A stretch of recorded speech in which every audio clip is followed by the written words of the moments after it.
Good morning, my YouTube viewers. It's Palestine here. Welcome to my channel. This is the second day after the breakup of my relationship, and so basically last night I slept on my own. I had the whole bed to myself, and then so I got up around 7:30, and I've changed my routine a little bit. Because before, when my ex-boyfriend was staying here, I would get up, check my blood, fix breakfast, and then get ready for work. But now that it's just me, I got up, checked my blood, made my sandwich and drink, and then got dressed, brushed my teeth, got dressed. Then I made a piece of toast with peanut butter and chocolate spread on it, which I normally have for breakfast. And so I checked my blood. My blood was 8.8. I'm on 3 diabetic medications, by the way.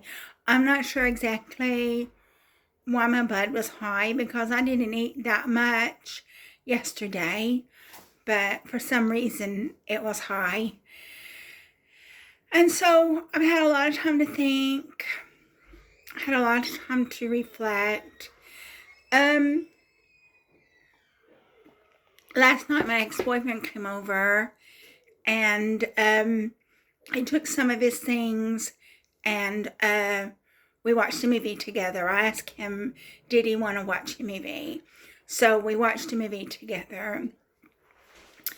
I talked to him about how I felt, and I told him what I thought, and I told him that yes, I do think that my Sikh friend destroyed our relationship. I think that because he's so immature, he was just thinking about what he wanted. And so my ex-boyfriend, would get mad, and then my Sikh friend would start crying. And I know he doesn't have any support. I know his home life is appalling. And he would start crying. And so I would sort of like want to still be his friend to help him. But my feelings for him were, a lot of it was that I felt sorry for him. I am genuinely fond of him. But as I said in a previous video, I liked my ex-boyfriend more. I liked my ex-boyfriend more than I liked him. And I am fond of my Sikh friend, but I don't have the compatibility with him that I had with my now ex-boyfriend. And so when I speak to my Sikh friend, I'm going to speak to him, and I'm going to tell him that my now ex-boyfriend believes that he's responsible for the breakup of our relationship. And I'm going to tell him that I agree with him, that I think he's responsible for the breakup of our relationship as well. And so I'm going to let him know that I think he's responsible for what happened. And I know he's special needs, and he's dyslexic, and he's very immature, and I don't think that he really has the maturity to grasp what he did, because his home life is appalling. He was in an arranged marriage, and this woman that he's married to isn't being a wife to him. She's just living in the house rent-free, but she's not being a wife to him. So he just he wanted a relationship, and I'm not an appropriate person to have a relationship with him, because I think like maybe 17 years older than he is. I've got diabetes, I've got cancer, and I'm not an appropriate person. I understand that he has his needs. I understand that he needs to have a relationship, but I think that because he's so immature, that he didn't really he didn't really comprehend that it's not, sorry about that. He didn't really comprehend that it's not acceptable to break up one relationship to get your relationship. I don't think that he comprehended that. And I am fond of him. But I know that I'm not the right person for him to have a relationship with. And, but, my ex-boyfriend now, he wants my seat friend totally out of our lives. And it was hard. It was hard for me because I knew how vulnerable he is. And I knew that he needs lots of help. He can't read very well. He can't write at all. He shakes all the time, so he can't write. He can't do basic things because of his shaking. So he's very limited in what he can do, and so he needs help. And I think that he's Indian descent. And I think in the Indian culture, they really look down on people with disabilities. And I think he's been treated very disparagingly by the Indian culture. And so he goes to this Sikh temple. It's called a Gurdwara, I think. And he gets exploited by the priest because the priests take money from him. Priests ask him to give them massages and all that time. So he is exploited by the priest. And so he doesn't have anybody. He just has me, and he has another friend who has EUPD, so she can't support him.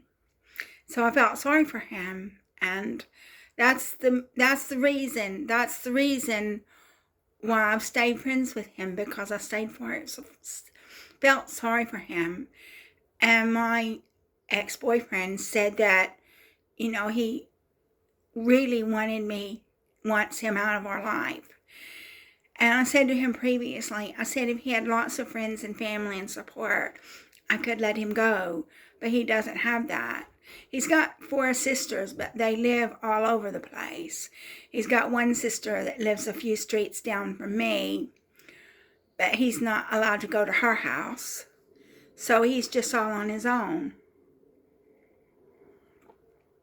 And that's why it was hard for me to give him up, knowing that he's got no support.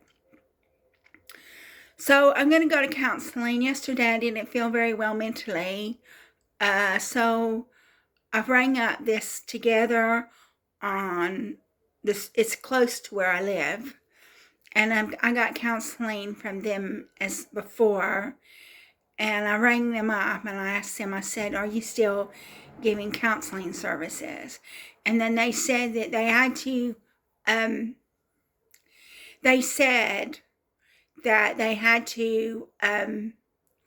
had to fill out, they were going to send me an email, and then I had to fill out a questionnaire, and then I had to send the questionnaire back to them. And it's called Breathing Space. And then so I did that, and they phoned me right away because I'm a previous service user. So they phoned me right away. And on July 14th, which I think is a Tuesday at 5 o'clock, they're going to give me an assessment, which I think is going to be a little bit difficult because I normally go for my meal on July 14th. So at the handout at the Queen's Arms, so I don't know what's going to happen in that regard. And also have to see if I can get my prescription. I rang up the health center, and now it's all computerized. It's all computerized. You have to do everything over the internet now. And I asked about a repeat prescription, and then I filled out the form and sent it to them. But the thing is you can't even phone them up and say, did you receive my request? Because it's all computerized. So I might ring them up today, and ask them, did you receive my request for a repeat prescription? And because they don't answer. So I think that's what I'm going to do today. Ask them, email phone them, and it goes to a computer. It's all AI now. And I asked them, did you receive my request for a repeat prescription? And then hopefully they'll come back to me. So I'm going to get counseling with breathing space, which it used to be called Together. Before that, it was called Your Way. Now it's breathing space. So I think I'm going to get 6 counseling sessions, and then I'm going to ask for them to help me with this breakup. And I don't know how to get my sick friend out of my life. I mean, he wants a relationship. I don't know how to get him a relationship. I'm not an appropriate person to have a relationship with him because I'm too old. I've got diabetes. I've got cancer. And then also last night, my 7-inch tablet finally broke. It's like 7 years old now. And so that finally broke. So I've got it in its container, and I'm going to put it in its original box because I try to keep the original boxes for my tablets and things because they're not that big, so I can keep them. But computers and things like that, it's hard for me to keep the original box because the boxes are bigger. And then, so I'm going to give that tablet to my now ex-boyfriend so he can sell it for parts because it's broken. It doesn't work anymore. It's broken. But he can sell it for parts and maybe someone will buy it. And then, he'll get some money if he sells it for parts. He won't get much money for it, but he'll get a little bit of money for it. And so, yeah, I told you last night we watched a movie, and I don't know what I'm going to do today. I might go to Tesco's and get a few things. I'm not going to the handout because I can't carry the food. I can't carry the food, and I don't really like going to those handouts that much anyway because it's mostly down and outs that go there, like drug addicts, alcoholics, homeless people, prostitutes, gamblers, ex-cons. And I don't really like going there anyway. I went there because I needed to go there. And then I went there because my boyfriend would carry the food, but I can't carry the food. So I might go to Tesco's today, later on, and get a few things at Tesco's. But I'm not going to go to the handout. I can't carry it, so there's no point for me to go. And this is one question that I had this morning, which is going to be the title of this video, is my recent breakup going to cause a recurrence of my breast cancer? Because the stress of this, you don't know how it's going to affect you. And I looked it up on the internet, and it said it doesn't directly cause a recurrence of breast cancer. But the stress of it all is going to cause a recurrence. And they say that many people going through breast cancer treatment, their relationships break up. Well, I finished my treatment, but I'm on hormonal therapy. So I don't know. I don't know if my breast cancer is going to come back because of what's happened. I don't feel very well. Yesterday I didn't feel very well. And so my ex-boyfriend came over and we watched a movie. We talked and we watched a movie. And I don't feel very well today. I'm in shock. And I'm definitely going to tell my sick friend that my boyfriend believes he's responsible for the breakup of our relationship. And I'm going to say I believe it too. I think he's responsible too. And I'm going to tell him that I'm mad at this woman that brought him to Depression Expression and didn't support him. And, you know, she invited him to Depression Expression, and she didn't support him. And then, yeah, I told my boyfriend, I'm sorry. We went to Depression Expression because my boyfriend was depressed, and I went to Depression Expression to support him. But I'm sorry that we ever met my Sikh friend, because he caused the breakup of my relationship. And I'm going to tell him that when I see him, that he caused the breakup of my relationship. And I know he wants a relationship with me because he wants a relationship with anybody. That's what he's desperate for. And I'm going to tell him that the only thing we can be is friends. Because, number one, he's married. I know he's not in a good marriage. He's not in a good marriage. But he's married. So I can only be his friend because he's married. And he caused the breakup of my relationship. And I don't really want to go from one relationship to another. I don't want to go to the person that caused the breakup of my relationship. And I was thinking about it because it's mainly the women. It's mainly these young, gorgeous women break up the marriage of this middle manager or manager or something like that. And I sort of correlate it to that these young, gorgeous women break up a marriage so they can get the guy. But I don't want to do that. I don't want to go from my ex-boyfriend to my Sikh friend.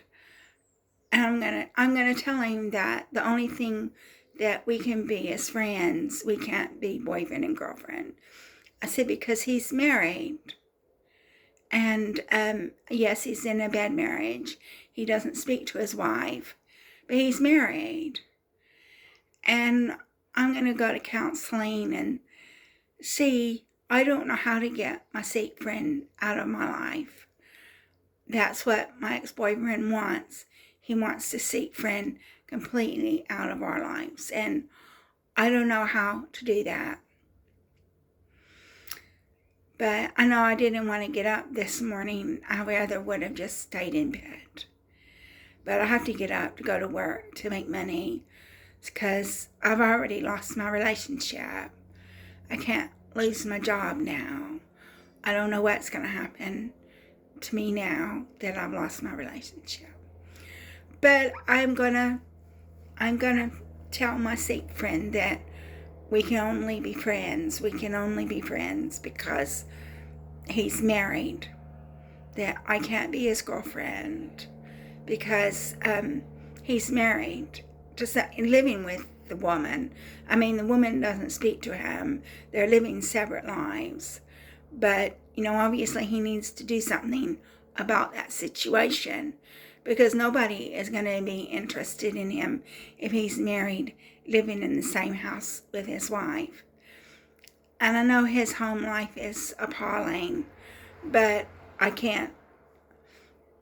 just can't get involved in a situation like that.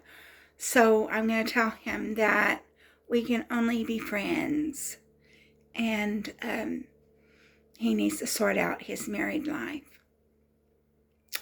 So I don't know if this stress of losing my boyfriend causes a recurrence of my breast cancer. I don't know what's going to happen. But I've got to get up and get myself together and go to my day job because that's all I've got left, really. So thank you for watching my video, taking an interest in my pathetic life, and watch this space.